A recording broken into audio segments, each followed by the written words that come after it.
Assalamualaikum warahmatullahi ta'ala wabarakatuh. Alhamdulillah.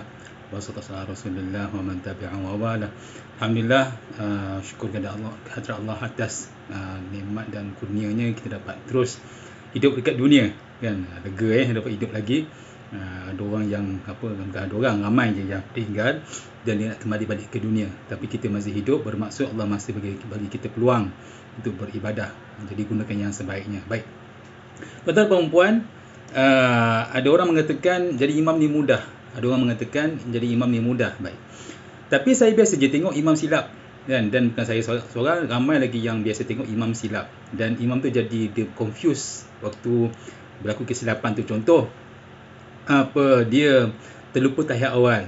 Makmum kat belakang, makmum kadang-kadang dia kurang arif tentang agama, jadinya makmum tu subhanallah. Imam rakaat kedua dia terus bangun. Jadi makmum kat belakang pun subhanallah, subhanallah, subhanallah. Imam ni, alamak aku dah bangun, nak duduk balik ke? Yang makmum subhanallah, subhanallah. Dia pun duduk, batal semayang tu. Tapi bila semasa dia belajar, dia tahu hukum tu, cuma masalahnya bila tak ada praktikal. Sebab tu Al-Imam buat kelas mengaji praktikal. Dan Al-Imam dia buat kelas mengaji praktikal. Bukan sekadar kelas mengaji tajwid, tapi dia ada praktikalnya. Dan bukti mudah. Siapa di sini yang tak pernah belajar semayang Okay, siapa sini yang tak pernah tahu tentang mandi jenazah? Semua orang tahu, saya yakin semua orang tahu tentang mandi jenazah. Mandi jenazah ni kena ratakan air, buang najis dulu, ratakan air. Kan? Simple yang mandi jenazah ni. Kan? Yang 7 langit, 7 air, 7 beldi tu tak ada benda. Yang pentingnya adalah buang najis, kemudian ratakan air. Dah selesai. Mandi jenazah. Kan? Nak serpankan dia ke, nak apa ke, benda tu sunat saja. Kan? Baik. Tapi yang paling basic adalah buangkan najis, kemudian ratakan air. Selesai. Baik. Cuma masalahnya maaf sekali lagi. Baik. Jadi mandi jenazah secara umumnya adalah dengan buang najis dan ratakan air. Dan saya yakin semua masjid, semua surau pernah buat kursus mandi jenazah. Baik. Tapi bila balik ke rumah, berlaku kematian keluarga. Yang tadi pergi masjid, pergi surau, yang belajar tentang mandi jenazah, berapa ramai yang boleh mandikan jenazah tanpa bantuan orang lain? Jadi jawapannya adalah, tuan-tuan tahu sendirilah. Sebab yang biasa mandikan di waktu bila berlaku kematian, bukan yang belajar tu, tapi orang yang biasa mandikan. Kenapa tak berlaku dia mandikan sendiri sedangkan dia dah belajar? Sebab dia tak praktikal. Buktinya, waktu kursus jenazah, kebiasaannya yang buat mandikan, yang jadi model adalah orang yang sama. Kan? Yang lain pakat ramai abang tengok gelak-gelak main handphone, kemudian kadang tidur, kadang pergi makan, kemudian tak ada yang buat praktikal. Sebab tu Al-Imam walaupun di kelas mengaji, tapi kami buat praktikal. Dia mengaji, ya betul, dia kena baca kat depan, dia betul, dan dia kena praktis apa yang dia belajar dekat depan seorang-seorang. Jadinya bila katakanlah berlaku kematian, tiba-tiba tengah semayang tu jenazah bergerak, contoh dia nampak macam bergerak, orang belakang dah menggelupur kan. Jadi imam ni dia tahu apa nak buat, apa yang dia nak bagi reaction. Yang tindak balas apa yang perlu imam buat, begitu. Kan? Jadi ada yang mengatakan jadi mana senang je. Tak apalah, jadilah dulu. Kan? Kadang-kadang maaf pernah ada cerita ni masa sebelum PKP ada satu video saya tengok. Cengkerik masuk ke dalam kain. Apa dia buat? Saya tak tahulah. Tapi nampak dalam muka imam tu berubah. Cengkerik masuk ke kain. Kan? Dia kepit. Kepit apa? Wallahualam. Tapi nampak dalam muka imam tu berubah, nampak cengkerik tu masuk ke dalam kain. Imam walaupun dah takbir, dia tak boleh berhenti sesuka hati. Kan? Adakah imam tu mudah? Tanya diri sendiri masing-masing. Baik.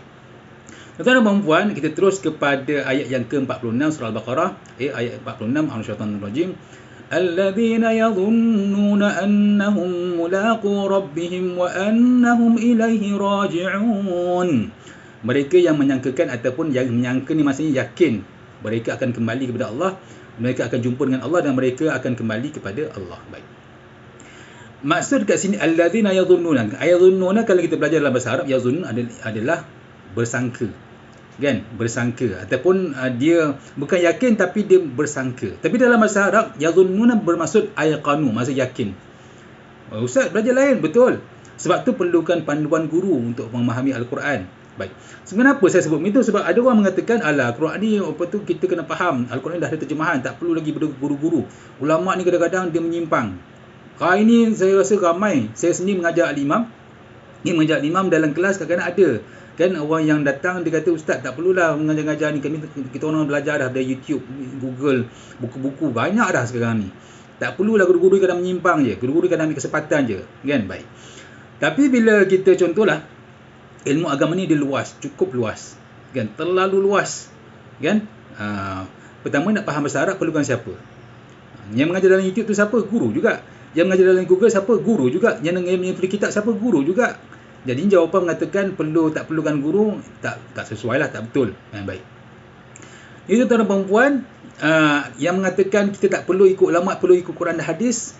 So ayat ni disebut yazunnuna.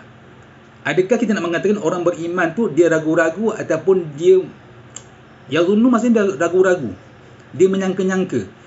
Tentang kita akan kembali kepada Allah. Adakah orang beriman dia ragu-ragu kembali kepada Allah? Tak mungkin, mustahil. Baik.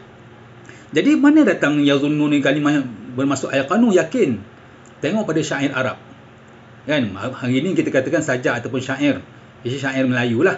Tapi dalam Arab dia ada syair. Kita ada pantun, ada sajak, ya tak?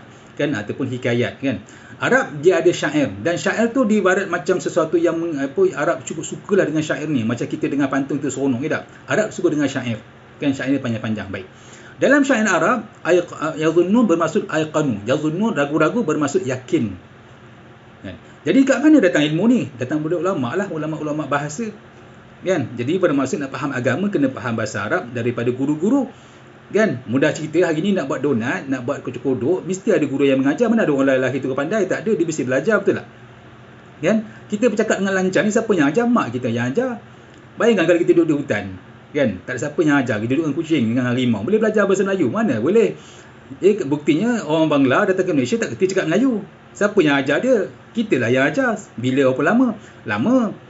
Kan? Jadinya bermaksud setiap yang kita dapat ilmu di dunia ini adalah bergantung kepada guru, kan, apa saja. Baik. Itu tuan-tuan dan puan, wa annahum ilahi raji'un bermaksud dia ada dua maksud. Pertama, kembali ke akhirat, yang kedua kembali dengan kematian. Ya, wa annahum ilahi raji'un bermaksud kita yang beriman, yang yakin dengan Allah tu, kita yakin kita akan kembali kepada Allah dan dengan kematian ataupun kembali ke akhirat. Itu maksudnya. Baik. Tuan-tuan dan puan, kita belajar daripada kecil. Betul tak? Kita belajar daripada kecil. Baik. Katakanlah mak ayah kita daripada kecil ditanam Allah itu Tuhan, segala-galanya adalah Allah. Allah tu yang menyembuhkan, Allah yang memberi rezeki. Apa saja yang kita buat, ke mana saja kita pergi, mak ayah kita tekan Allah yang segala-galanya. Kau carilah Allah, Allah akan pastikan kau ni akan sempurna. Kan? Katakanlah mak ayah tanam kita begitu setiap hari. Bayangkan kalau kita ada guru motivasi ataupun guru yang beri sokongan moral ni. Tiap hari guru tu jumpa kita dekat sekolah, daripada tadika, dekat sekolah rendah, sekolah menengah, masuk universiti, jumpa dengan lecturer yang baik hati, yang dekat bagi semangat. Kau boleh buat, mesti aku yakin, cikgu yakin kau orang boleh buat. Kan, cikgu doakan, ni cara-cara ni. Dia bawa kita setiap hari. Agak-agak murid yang dibimbing daripada kecil sampai ke besar ni, dia cemerlang tak? Dari segi akademik dia. Kan? Saya yakin insya-Allah dia pasti cemerlang. Baik. Bayangkan kalau mak ayah begitu. Daripada kecil diazankan, diiqamahkan, terpulanglah siapa mengatakan azan iqamah tu bid'ah, terpulang, saya tak ada masalah, kan? Itu hak dia lah. Kan? Tapi pada saya baguslah. Kan? Walaupun ada mengatakan hadis tu lemah ke benda, terpulang. Kan? Janji ada dalilnya. Baik. Makanya baik dia lahir diiqamahkan, diazankan, kemudian diperdengarkan baca Al-Quran, hadis setiap hari. Kan, anak tu membesar dengan kenal Allah sebagai Tuhannya. Kan, ditanam lagi bahawa cintakan Nabi sebagainya. Hari-hari dibuat begitu. Isi anak ni membesar dengan mengatakan Allah adalah Tuhan, Allah adalah memberi rezeki, Allah adalah segala-galanya, nak menuju kepada Allah. Nabi Muhammad SAW adalah Nabi kita, Nabi yang sayang kita, dan kita kena sayang pada dia, kena balas jasanya. Kan, hari-hari tanam begitu. Agak-agak dia besar jadi apa? Saya yakin insya-Allah dia akan jadi orang yang mulia. Betul tak? Baik. Jadinya kalau nak kita faham ayat ni, mak ayah kita ataupun kita sebagai mak ayah yang telah besar ni, mungkin dah umur 50-60, mungkin dah terlambat untuk jadi anak balik, kan?